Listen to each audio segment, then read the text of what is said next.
Hello aspirants. एक बार फिर से मैं स्वागत करता हूं आप सभी लोगों का शून्य IAS in collaboration with wings एक उड़ान पर। This is gonna be lecture number 2 for this 100 topic series जो हमने upcoming Jammu Kashmir administrative service exam के प्रीलिम्स के लिए स्टार्ट करी है। सो इट्स मोर लाइक आज है हमारा 100 डे चैलेंज का दूसरा दिन। आज हम बात करने वाले हैं एक और इंपॉर्टेंट टॉपिक के बारे में जो कि पार्ट ऑफ सिलेबस है एंड बहुत ज्यादा पॉसिबिलिटी है कि उससे सवाल आएगा। एंड ये वो एक एरिया है पूरे के पूरे यूपीएससी सिलेबस में जिसको जितनी बार पढ़ लें कंफ्यूजन कभी एंड नहीं होता। एंड चाहे बात Jammu Kashmir administrative service exam की हो या यूपीएससी प्रीलिम्स की हो, इस एरिया से सवाल जो है वो डेफिनेटली आता है। मैं बात कर रहा हूं पॉलिटी के सबसे पहले और इंपॉर्टेंट टॉपिक के बारे में जिसका नाम है the historical background of the Indian constitution. आप मेरे साथ में एग्री करेंगे कि इस टॉपिक को जितना मर्जी हम पढ़ लें हमेशा इससे डाउट जो है वो रह ही जाता है इसके अंदर, क्योंकि बहुत सारे एक्ट्स हैं। इन सबको याद करना, इन सबको एक लॉजिकली समझ पाना डिफिकल्ट हो जाता है और वहीं पर प्रॉब्लम जो है वो आती है। यहां पर historical background of the Indian constitution में आज हम बात करेंगे इस पर्टिकुलर एक्ट के बारे में, which is the regulating act of 1773।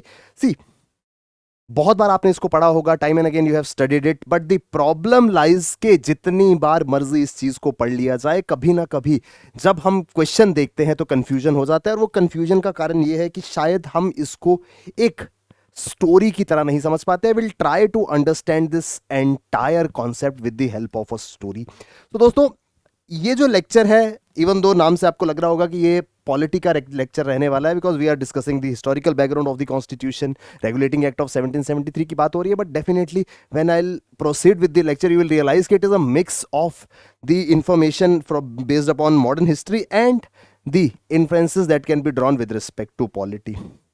Regulating act of 1773 क्या है, इसमें क्या चेंजेस आए, इन सभी चीजों को जानने से पहले हम इस कहानी पर जाते हैं कि नीड क्या थी, क्यों इस एक्ट की जरूरत पड़ी। Need of regulating act 1773।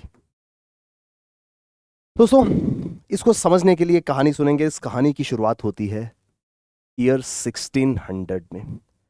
साल था 1600 का।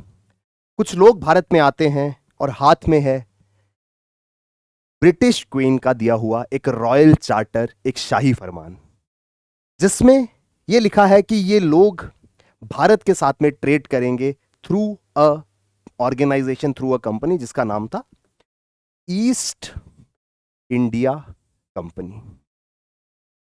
सुना होगा सबने इसके बारे में, ईस्ट इंडिया कंपनी को सब लोग जानते होंगे। सो ईस्ट इंडिया कंपनी भारत में आती है ट्रेड करने के लिए, प्योरली एक ट्रेडिंग बॉडी बनकर के कि साहब व्यापार करना है, यहां से सामान ले जाना है, यूरोपियन मार्केट में बेचना है। This was the entire story with which they entered the Indian market.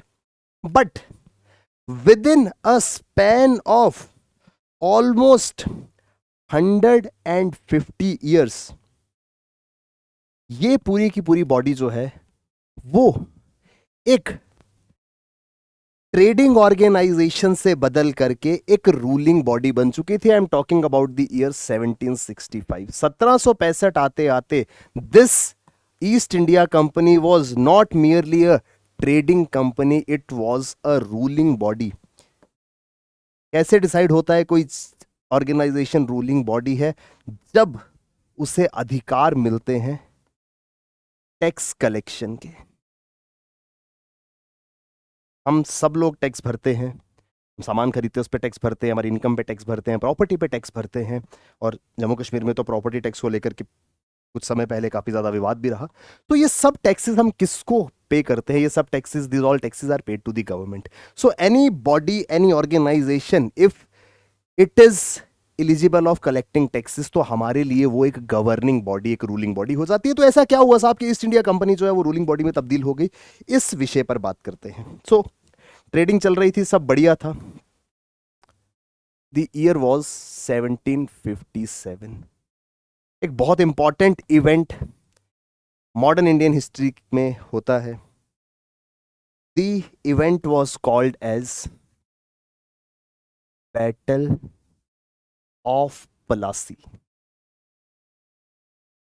Palasi जो है वो एक जगह है करीब 93 माइल्स नॉर्थ ऑफ कैलकाटा, ये जगह मौजूद है। यहां पर एक युद्ध होता है।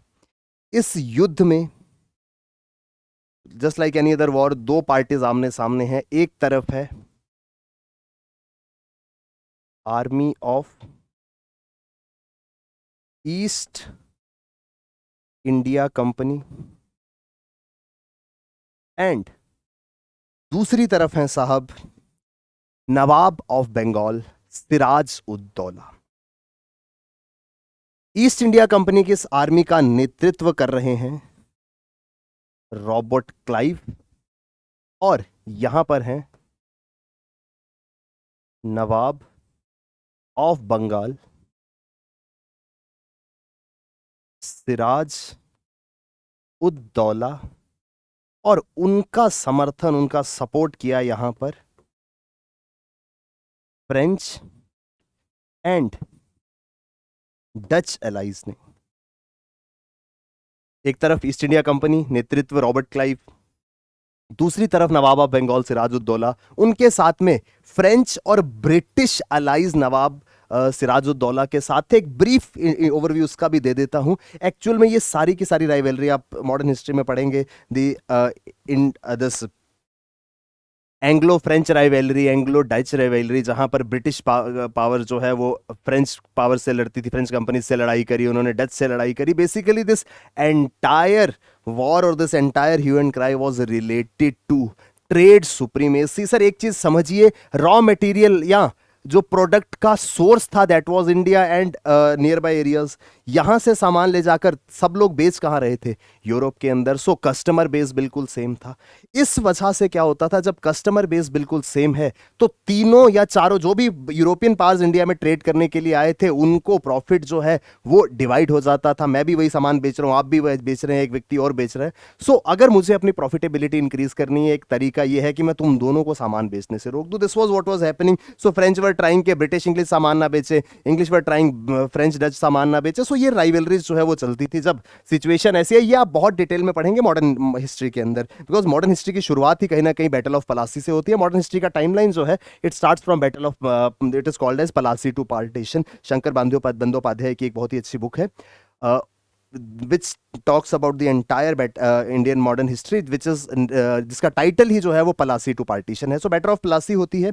एक तरफ है रॉबर्ट क्लाइव और ईस्ट इंडिया कंपनी की आर्मी, दूसरी तरफ है नवाब ऑफ बंगाल सिराजुद्दौला, उनके साथ हैं फ्रेंच और डच एलाइज। लेकिन रिजल्ट ये रहता है कि साहब this side the army of Robert Clive they turn out victorious. वो इस लड़ाई को जीत लेते हैं। Sirajuddaula was defeated and he was assassinated after that. But यहां पर से ईस्ट इंडिया कंपनी जो है वो अपना दबदबा, अपना जो रूलिंग बॉडी का सफर है उसकी शुरुआत करती है।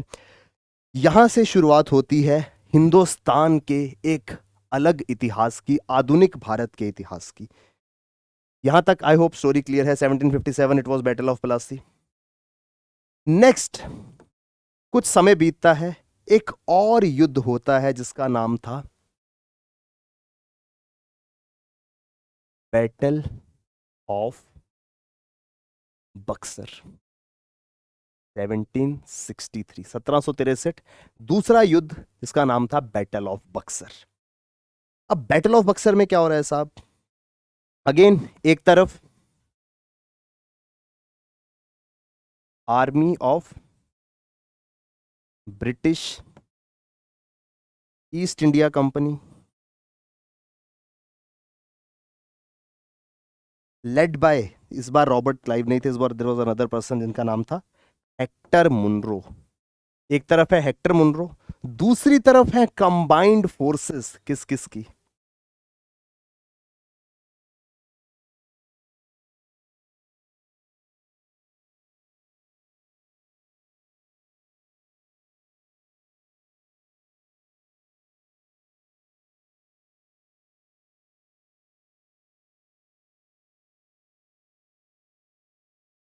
ध्यान से सुनिएगा सर। एक तरफ हेक्टर मुनरो और उनकी आर्मी, दूसरी तरफ नवाब ऑफ बंगाल। नवाब ऑफ बंगाल अब कौन है? This is Mir Qasim. अब सवाल यह है कि ये मीर कासिम कौन है। अगेन दोस्तों, not going into much of the details, but एक ओवरव्यू मैं आपको दे देता हूं। सिराजुद्दौला को डिफीट करने के बाद in battle of Plassey Bengal का नवाब बनाया गया था मीर जाफर को, जो earlier was the general in the army of Sirajuddaula. उन्हें बनाया गया था नवाब ऑफ बंगाल, बट उनसे ईस्ट इंडिया कंपनी की नहीं अच्छी बनी, तो उन्हें रिप्लेस किया गया था बाय मीर कासिम। सो इस समय जब बैटल ऑफ बक्सर होती है, नवाब ऑफ बंगाल कौन थे? मीर कासिम। इनको पास्ट एक्सपीरियंसेस थे कि सब लास्ट टाइम भी जब ब्रिटिश ईस्ट इंडिया कंपनी की आर्मी के साथ में लड़ाई हुई थी, we had French and Dutch allies, फिर भी हम हार गए थे, तो हमें एक ज्यादा ताकत की जरूरत थी। सो इनकी सपोर्ट में आ गए कौन? पड़ोस के ही एक और नवाब, जो थे नवाब ऑफ अवध, शुजा उद्दौला। ये नाम इंपॉर्टेंट है sir, Nawab of Awadh Shuja ud-Daula. और इतना ही नहीं साहब, उस समय की सबसे बड़ी पावर जो हिंदुस्तान में मौजूद थी, that was the Mughal empire. So Mughal emperor Shah Alam two, Mughal emperor Shah Alam two, उनकी भी फोर्सेस थी। ये तीन फोर्सेस एक तरफ थी और वहां पर British East India company under Hector Munro एक तरफ थे। And what was the result? Needless to say साहब, हमें पता है कि आगे एक लंबा दौर आएगा ब्रिटिश रूल का। सो ब्रिटिश रूल तभी आएगा अगर इस जंग में भी ब्रिटिश आर्मी जो है वो विक्टोरियस निकलती है। So definitely even in battle of Buxar the British army under Hector Munro emerged victorious. ये जंग भी इन्होंने जीत ली थी। अब बैक टू बैक दो जंगें जीती, battle of Plassey, battle of Buxar. और बैटल ऑफ बक्सर को जीतने के बाद 1763 में बैटल ऑफ बक्सर होती है, उसको जीतने के बाद 1765 में साइन की जाती है ट्रीटी ऑफ इलाहाबाद। ये ट्रीटी दो अलग अलग भागों में साइन की गई। ध्यान से सुनिएगा sir, this treaty was signed in two different parts. एक तरफ थे, अब एक साइनिंग अथॉरिटी तो डेफिनेटली व्यक्ति थे जिनका नाम था रॉबर्ट क्लाइव। अब रॉबर्ट क्लाइव, ये वही रॉबर्ट क्लाइव है जो बैटल ऑफ पलासी में भी देखने को मिले थे। ये दोबारा से यहां पर जो है वो एक्टिव होते हैं। देयर इज अ स्टोरी कि इन्होंने बैटल ऑफ पलासी जब जीती, उसके बाद ही took a lot of wealth with him, then he went back to England, वहां पर then he realized कि wealth खत्म हो रही है, he came back, so that's a different story। यहां पर एक तरफ थे रॉबर्ट क्लाइव और दूसरी तरफ ये ट्रीटी को साइन कर रहे थे शुजा उद्दौला। ये कौन थे? नवाब ऑफ अवध, जिन्होंने अभी अभी इस जंग को हारा था। इसके अंतर्गत दो इंपॉर्टेंट जगह इलाहाबाद और कारा, Allahabad and Kara were surrendered by nawab of Awadh.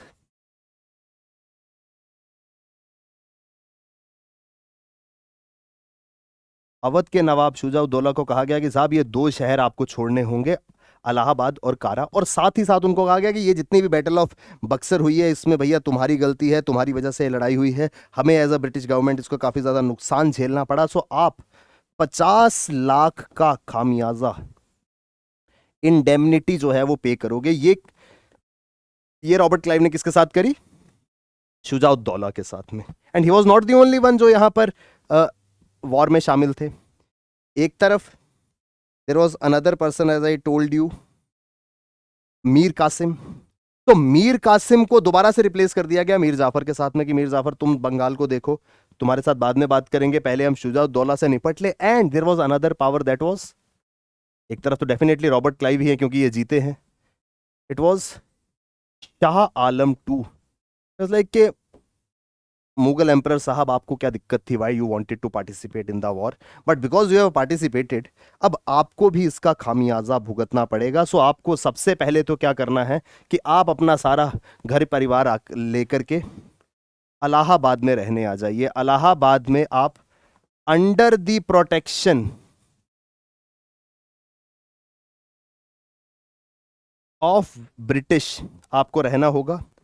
और दूसरी चीज यह है कि अब आपको दीवानी राइट्स जो हैं वो ईस्ट इंडिया कंपनी को देने होंगे over 3 provinces, Bengal, Bihar and Odisha. कहा गया कि साहब, शाह आलम साहब, बंगाल, बिहार और ओडिशा के दीवानी राइट्स यानी के राइट टू कलेक्ट टैक्सेस आप ईस्ट इंडिया कंपनी को दे दीजिए। अब ईस्ट इंडिया कंपनी के पास आ चुका था टैक्स कलेक्शन का अधिकार। तो ट्राई टू अंडरस्टैंड, एक वॉर होती है, आप एक ट्रेडर की तरह आए हैं, आपने कुछ समय ट्रेड किया and you became so powerful कि पहले आपने एक नवाब को हराया, उनके साथ में फ्रेंच एंड डच थे, आपने उनको भी हरा दिया। कुछ साल बाद आप एक और जंग लड़ते हैं, it was battle of Buxar. आपने 2 नवाबों को और तीसरे मुगल एम्परर शाह आलम, जिनकी एक लेगेसी रही थी फॉर नंबर ऑफ ईयर्स के द मोस्ट पावरफुल और one of the most powerful rulers in this entire area, आपने उनको भी हरा दिया। तो you can understand the level of confidence that the east India company was holding at that particular time.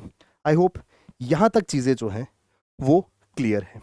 अब जब confidence level इतना ज्यादा था सर, इससे क्या होता है, whenever we are very high on confidence we end up committing mistakes।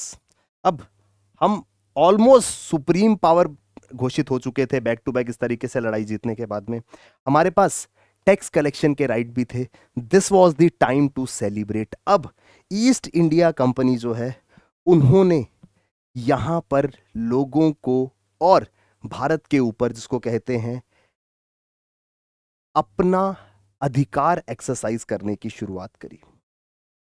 ये अधिकार एक्सरसाइज करने की शुरुआत होती है बंगाल के लोगों के ऊपर। So the people of Bengal were made to suffer and they were exploited. ऐसा नहीं कि एक्सप्लॉइटेशन अभी शुरू हुआ, पहले नवाब एक्सप्लॉइट करते थे, अब ईस्ट इंडिया कंपनी एक्सप्लॉइट कर रही थी। इसी दौरान क्या होता है, बंगाल के अंदर एक भीषण अकाल पड़ता है। Bengal witnesses a terrible famine, तो लोग और ज्यादा परेशान हो गए। प्लस ब्रिटिश कंपनी जो मात्र ट्रेड करने आई थी, वो नियर बाय सराउंडिंग्स में बहुत ज्यादा इंटरफेरेंस करना शुरू हो गए। They started acquiring more and more territories.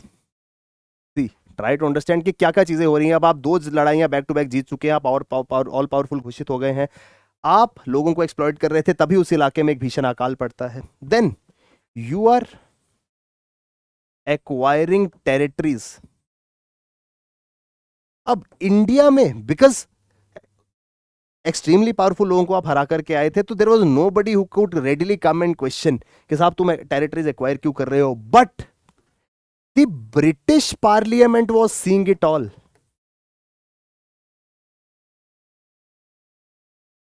And British parliament was unhappy कि यार ऐसा थोड़ी होता है, we sent you for trading, हम तुम्हें बिजनेस करने के लिए भेजा था, तुम क्या वहां जाकर के ये सब हरकतें कर रहे हो। Are we clear till here? Then एक तो ब्रिटिश पार्लियामेंट वैसे ही इन ईस्ट इंडिया कंपनी की इस चीज से अनहैप्पी था। ब्रिटिश पार्लियामेंट को एक मौका मिल गया, या फिर ऐसा कह लीजिए British parliament saw it as an opportunity. जब 1772 में, year was 1772, East India company British parliament के पास जाती है और कहती है कि साहब थोड़ा सा ना वित्तीय हालात, थोड़े फाइनेंशियल सिचुएशन जो है वो सही नहीं है, हमें 1 मिलियन पाउंड का एक छोटा सा लोन दे दीजिए। 1 मिलियन पाउंड का हमको लोन चाहिए। This was the year 1772। Now British parliament was like कि ना भैया ये ना हो पाएगा, तुम एक तो लोग परेशान है तुमसे, दूसरी चीज you are acquiring territories on your own which was not even required, plus इतना सब करने के बाद भी you still do not have finances और आपको लोन मांगना पड़ रहा है। It means there is something really really important. इस वजह से अब ईस्ट इंडिया कंपनी के भरोसे पूरा का पूरा इंडिया का जो कंट्रोल है वो नहीं छोड़ा जा सकता. There is a need for supervision. Try to understand sir. यहां पर ब्रिटिश पार्लियामेंट ने कहीं नहीं कहा कि अब हम कंट्रोल करेंगे. उन्होंने बोला कि तुम्हें एक सुपरविजन की जरूरत है, तुम कुछ गलतियां कर रहे हो, the things are to be mended. And as a result of which they passed something called as the regulating act 1773. The name itself suggest कि चीजों को सिर्फ सही करना था, चीजों को सिर्फ नियंत्रित करना था, चीजों को सिर्फ रेगुलेट करना था. And as a result of which क्या होता है, लाया जाता है द रेगुलेटिंग एक्ट ऑफ 1773. यहां पर इस समय भारत के अंदर 3 अलग अलग एरियाज थे which were called as the presidencies. Bombay, Bengal and Madras presidency. These presidencies were headed by an official जिनका नाम था, जिनका नॉट नाम बट डेजिग्नेशन हुआ करता था governor. So we had governor of Bengal, we had governor of Madras, we had governor of Bombay. इस act ने सबसे पहली चीज क्या करी, गवर्नर ऑफ बंगाल को एक नया नाम दे दिया. He was called as governor general of Bengal. Bengal के गवर्नर जनरल की उपाधि जो है वो किसको दे दी गई थी, गवर्नर ऑफ बंगाल को. जो पहले गवर्नर ऑफ बंगाल होते थे अब वो गवर्नर जनरल ऑफ बंगाल हो गए थे. और बॉम्बे और मद्रास के जो गवर्नर्स थे they were made subordinate to him. Governor of Bombay and governor of Madras were made subordinate to him. और नाम बहुत इंपॉर्टेंट है, याद रखना है, Lord Warren Hasting. he became the first governor general of Bengal. A very important question, क्योंकि बहुत बार पूछा जा चुका है. there is a least possibility कि इस सवाल में पूछा जाए, but definitely we need to know this. This was the first thing.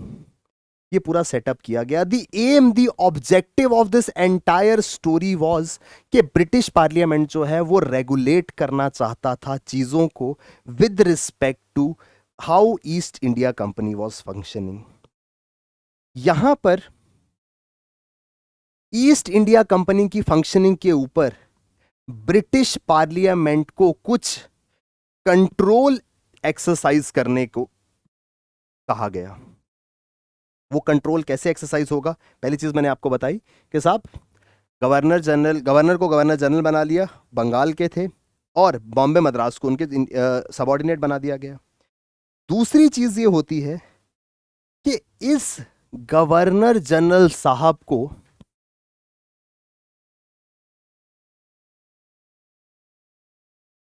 Had a council of 4 members. तो जब वारन हेस्टिंग साहब पहले गवर्नर जनरल बने उनके पास 4 लोगों का एक काउंसिल था. तो 4 लोग काउंसिल में, इन गवर्नर जनरल काउंसिल, और 5वें खुद गवर्नर साहब. तो अगर कुछ भी फैसला लेना होता था वो यहां पर इन सबसे मिलकर के लिया जाता था. It was followed by the majority, कि जो मेजॉरिटी कहेगी वो होगा. बट अगर कभी सिचुएशन ऐसी आती है कि ये 4 मेंबर्स में से देयर इज अ टाई के एक कुछ भी करना है, 2 पीपल आर सेइंग कि ये करना है, 2 लोग कहेंगे ये नहीं करना है, उस समय डिसाइडिंग वोट जो है वो गवर्नर जनरल साहब का होगा. So governor general had the casting vote, कि जब देयर इज इक्वल नंबर और there is equal support on both the ends towards any matter, तो जो गवर्नर जनरल साहब कहेंगे उनका वोट जो है वो कास्टिंग वोट होगा, that will be deciding vote. But अगर कभी बाकी 3-4 लोग कुछ भी कह रहे हैं और गवर्नर जनरल उसके अगेंस्ट जाना चाहते हैं, तो ऐसा नहीं था कि क्योंकि वो गवर्नर जनरल साहब की काउंसिल है, अगर 4 लोग कह रहे हैं ये नहीं करना है और गवर्नर साहब चाहते हैं कि ये करना है, तो गवर्नर जनरल साहब के पास वो पावर नहीं थी कि वो उनके डिसीजन को वीटो कर दे. याद रखिएगा, very important. So governor general had a casting vote but not a veto vote. वो वीटो नहीं कर सकते थे चीजों को कि साहब तुम, मुझे नहीं फर्क पड़ता, तुम भाड़ में जाओ काउंसिल के मेंबर्स, तुम जो करना है करो, मेरी मर्जी में जो करूंगा। वो पावर गवर्नर जनरल साहब के पास नहीं थी। Are we clear till here? Then there was another important development that took place here. यहां पर कैलकाटा के अंदर सुप्रीम कोर्ट एस्टेब्लिश किया गया। Under this very act only supreme court was established in Calcutta. Year was 1774. Regulating act 1773 आने के बाद ये सुप्रीम कोर्ट जो है वो सेट अप किया जाता है। I hope we are clear till here. और यहां पर अब सिविल और क्रिमिनल जुरिस्ट्रिक्शन जो है वो दोनों एक्सरसाइज किए जाएंगे। These are the bits of the points जो एग्जाम में पूछे जा सकते हैं। So court had both civil and criminal jurisdiction, यानी कि वो सिविल और क्रिमिनल दोनों ही मुद्दों को ट्राई यहां पर कर सकते थे। Sir Elijah Impey, he was the first chief justice who was appointed to this Supreme Court. I hope we are clear till here. These were few of the changes जिनके बारे में हमने बात करी। अब सुप्रीम कोर्ट एस्टेब्लिश कर दिया गया कैलकाटा में, चीफ जस्टिस साहब को बिठा दिया गया, वो सिविल और क्रिमिनल दोनों मैटर्स पर कॉन्टेस्ट करते थे। इसके साथ साथ गवर्नर जनरल साहब के पास 4 मेंबर्स की काउंसिल थी, जिसमें गवर्नर जनरल साहब के पास कास्टिंग वोट तो था लेकिन वीटो पावर नहीं था।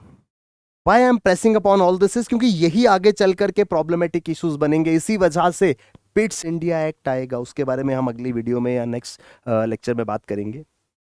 अभी तक चीजें जो है वो भारत पे कुछ बदलाव हुए थे and there were few more changes जो यहां पर किए गए ग्रेट ब्रिटेन के अंदर। ग्रेट ब्रिटेन में एक डायरेक्टर्स का इलेक्शन हुआ करता था। हर साल 24 डायरेक्टर्स वर इलेक्टेड, उनका चुनाव किया जाता था।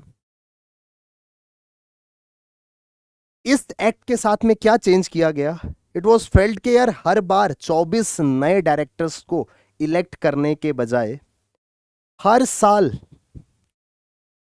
6 जजेस वुड बी इलेक्टेड, 6 जजेस पर ईयर। हर साल यहां पर 24 के 24 डायरेक्टर्स को री इलेक्ट किया जाता था। सर ने बोला कि नहीं, हर साल सिर्फ 6 डायरेक्टर्स को इलेक्ट किया, 6 जजेस को इलेक्ट किया जाएगा और they will have a tenure of 4 years. So overall strength जो है वो 24 का ही रहा, बट डायरेक्टर्स की जगह अब हर साल 6 जजेस का इलेक्शन जो है वो कराया जाने लगा। एंड इस इलेक्शन में अगर आपको पार्ट कर लेना था या इस इलेक्शन के लिए जो क्वालिफिकेशन था, it was raised. Earlier this qualification was 500 pounds, it was 500 pounds, it was raised to 1000 pounds. Try to understand, sir. So there were a lot of steps which were taken. सबसे पहले क्या, power को regulate करने का attempt. This was the first ever attempt made by the British parliament to regulate the powers of East India company. That's what was called as regulating act of 1773। Attempt to regulate powers of East India Company. Second, Governor of Bengal was made Governor General of Bengal. Who was the first Governor General? Warren Hastings. And governors of Bombay and Madras were made his subordinates. The next thing was Supreme Court was set up at Calcutta.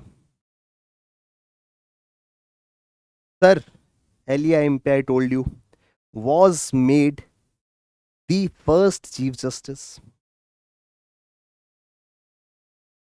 Next thing, we talked about casting vote and the veto vote.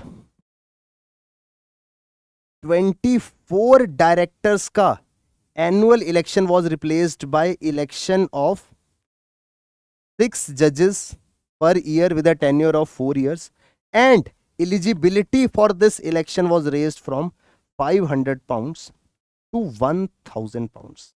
These were few of the important takeaways जो इस regulating act of 1773 के बाद हमको देखने को मिले. I hope we are clear till here. Now, these are the points which we need to remember, और इन्हीं points से हम questions को answer करने की कोशिश करेंगे. So this entire story which I was discussing with you, sir. Battle of Plassey, we talked about it, 1757. एक तरफ रॉबर्ट क्लाइव, दूसरी ओर सिराजुद्दौला, इनके साथ में French and Dutch allies. British East India Company जीत जाती है और सिराजुद्दौला को पकड़कर असैसिनेट करके उनकी जगह मीर जाफर को दे दी जाती है. कुछ समय बाद मीर जाफर को हटा के उनकी जगह मीर कासिम को बिठा दिया जाता है. फिर then we went on to see battle of Buxar. Battle of Buxar में एक तरफ हेक्टर मुनरो और ब्रिटिश आर्मी, दूसरी तरफ मीर जाफर की जगह आए हुए मीर कासिम, जो कि उस समय नवाब ऑफ बंगाल थे, नवाब ऑफ अवध शुजाउद्दौला, और साथ ही forces of Mughal emperor Shah Alam two. सबने लड़ाई करी लेकिन हार गए, और यहां पर British East India Company emerged victorious. तो इन्होंने एक ट्रीटी साइन करी. कौन हेड कर रहा था? Robert Clive. ट्रीटी एक बार शुजाउद्दौला के साथ में साइन करी, दूसरी तरफ शाह आलम के साथ साइन करी. And what were the key takeaways? यहां पर जो मेजर चेंज आया वो था दीवानी राइट्स का, टैक्स कलेक्शन का, जिस वजह से ये जो ईस्ट इंडिया कंपनी थी it became all powerful. And then उस पावर को क्लिप करने के लिए रेगुलेटिंग एक्ट ऑफ 1773 को लाना पड़ा. I hope we are clear till here. Let us have a look at the question or the type of question that can be asked from there. So question says, consider the following statements about the regulating act of 1773. ये कहता है the act established governor of Bengal as the governor general of Bengal. Absolutely correct, sir. We talked about it. कितनी बार कब से बात कर रहे हैं इसके बारे में. This is the correct statement. I hope we are clear till here.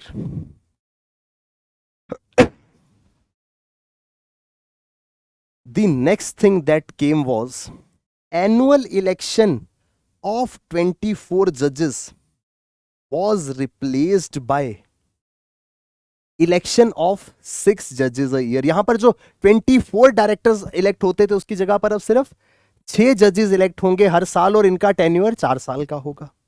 This was again correct.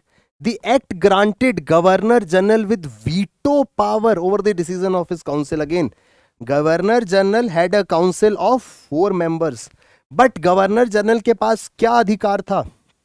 He had a casting vote, कि अगर किसी डिसीजन पर चीजें टाई हो जाती हैं, सो जो गवर्नर जनरल साहब कहेंगे that will be implemented. But veto vote नहीं था उनके पास के साहब आप कुछ भी बोल रहे हो, मैं वीटो पावर से आपको नल एंड वाइड कर दूंगा. So this third statement was incorrect. The act raised the qualification of voting in company election from 500 pounds to 1000 pounds. See, try to understand. You must have seen a lot of questions with respect to the regulating act of 1773, but in-depth questions like this are not so easily seen. You try finding all these points, शायद आपको बहुत सारी places पे ये points जो है वो नहीं मिलेंगे. And this is the type of a question which we generally have seen कि JKPSC tries to reach out. इस तरीके के सवाल I always said कि JKPSC tries to come at par with UPSC and then increases the difficulty level. So that is how they read between the lines to frame the questions for you. This is the type of a question, and this is a question which I have directly picked from the 3000 plus MCQ course that we are providing you. So the entire syllabus would be revised with the help of 3000 plus MCQs in a course that we are offering you. So I was talking about this course. I'll keep on telling you about this. We are offering you the entire prelims crash course, where this was just one topic. Like this, a lot of topics, each and every topic of the syllabus would be discussed. We'll be giving you the CSAT video course. The entire stories or the entire discussion of the classes would be given to you as 11 PDFs for revision. The 3000 MCQs, where this was just one type of a question from those 3000 MCQs, and the test series, all these things would be made available to you at a price of only 9999. So don't wait much, enroll today and start your preparation with a bent of mind that yes, I have to qualify prelims. For any sort of doubt, any sort of query, you are most welcome to visit our center, Sunya IAS, in collaboration with Wings Ek Udan at Green Belt Park, Gandhinagar. You can reach out to us through telephonic conversation any way you feel like. We are always there to help you. So that's all from my side in this lecture. We'll be meeting again in the next lecture, and we'll be talking about any other important concept which may be helpful for us in the upcoming examination. Thank you very much. All the best. Keep working hard. Bye bye. Take care. Jai Hind.